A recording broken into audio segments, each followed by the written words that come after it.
Okay, this is just going to be like a super high level overview of my DIY power station that I built. I've had quite a few people ask about it. One of these days I'm going to do a in-depth video on it. This is not that day, so real quick. Basically the idea behind this is I wanted it to be modular. I wanted it to be expandable, customizable, portable for sure. I want to be able to use it in different vehicles. I actually have 2 trucks I use this in, a camper. I use it to run the winch on my Jeep trailer. I use it, you know, in my, I think I said in the camper, also in our boat to run trolling motor.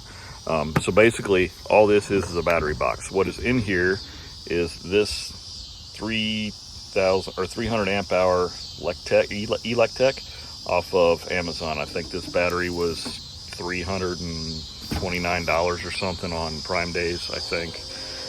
And basically what I did is I just shucked the box. It is just held together with our TV. Took it apart. This is what's left, and the battery's in here. So real quick, we'll see what's inside. And it does look kind of hokey, but it is totally functional, and one of these days I'll probably clean it up and make it better. This is really supposed to be a test, but it has worked out very well, and I haven't really seen a need to mess with it. But what I have here, under here, are the actual battery cells. There's 4 cells in there, and then this piece was just meant to be temporary, but you know, it works. So again, no reason to change it. There's the BMS down there. There's a piece of foam in front of it, and I basically just put foam. This was foam that came, the battery came packed in, is what that was. So I just used it to hold the battery in there tight, and it does not move at all. You can lay this thing on its side if you need to, whatever. I got an Anderson plug back here, an Anderson plug back here. This one is fused. Reason being is that the red arc charger that I'm using, which is right there, calls for a fuse, 40 amp fuse. So there is a fuse there. However, both of these Anderson plugs can be used as inputs or outputs. I just use this one on the side here as the charger input. And again, red arc, 25 amp hour charger.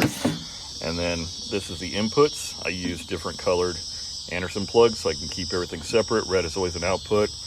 This is a solar input on yellow, and the gray is going to be alternator input from whatever vehicle that I happen to have it in. And for the battery box, that's about all there really is to it. Again, there's an Anderson plug back here. I've got these covers. I've already broken one off. But this is my main output here. Or the other side, I can use this to run my air pump. I have a 4-way tire inflator that I plug into that, or I just plug, again, my trolling motor on my boat into that, plug the camper right into it, whatever I need to run. And this is what I call the distribution box. And again, Milwaukee packout, just clamps right on there. Sometimes I don't ever need it. If I need it, I just pop it on there. And then you have this little short Anderson plug, plugs in there. And then I have power. And there we go.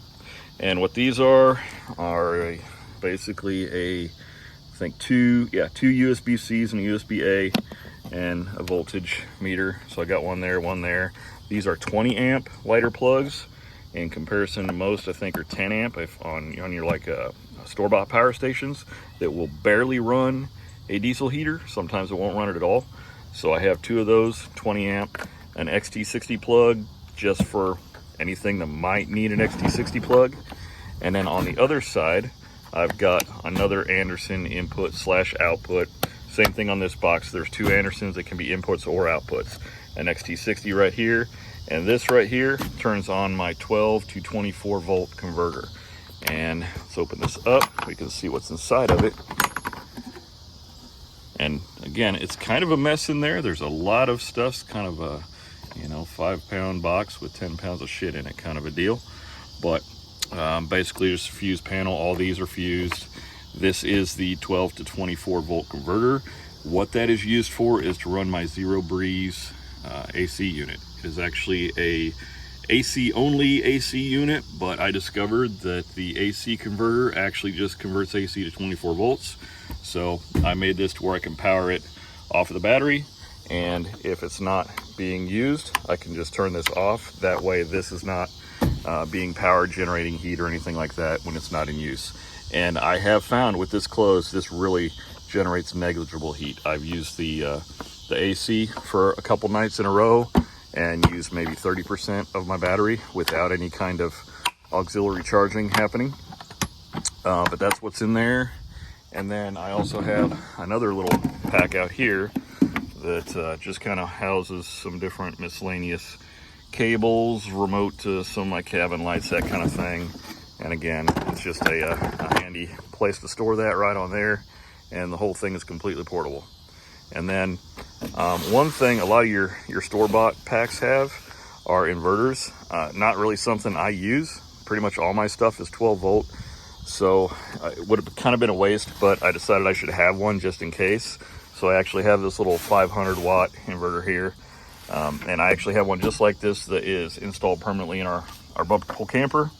And the bumper pole camper, all I use to run in there is the like 32-inch flat screen and a fan, like a box fan. And it doesn't even, pull, I don't know, 180 watts or something maybe. It's not even close to maxed out.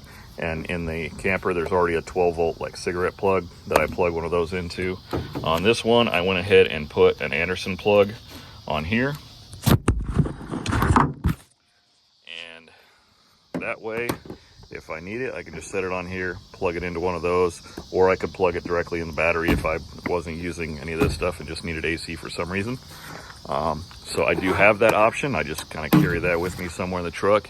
I don't even know that I've really ever used that, but yeah. So anyway, I hope that helps.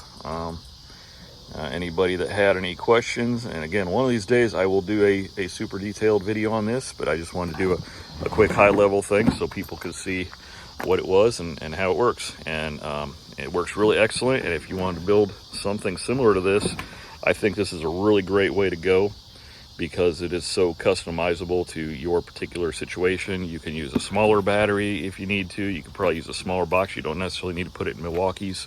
You can put it in Home Depot, whatever, or Harbor Freight stuff. Doesn't really matter. So peace out.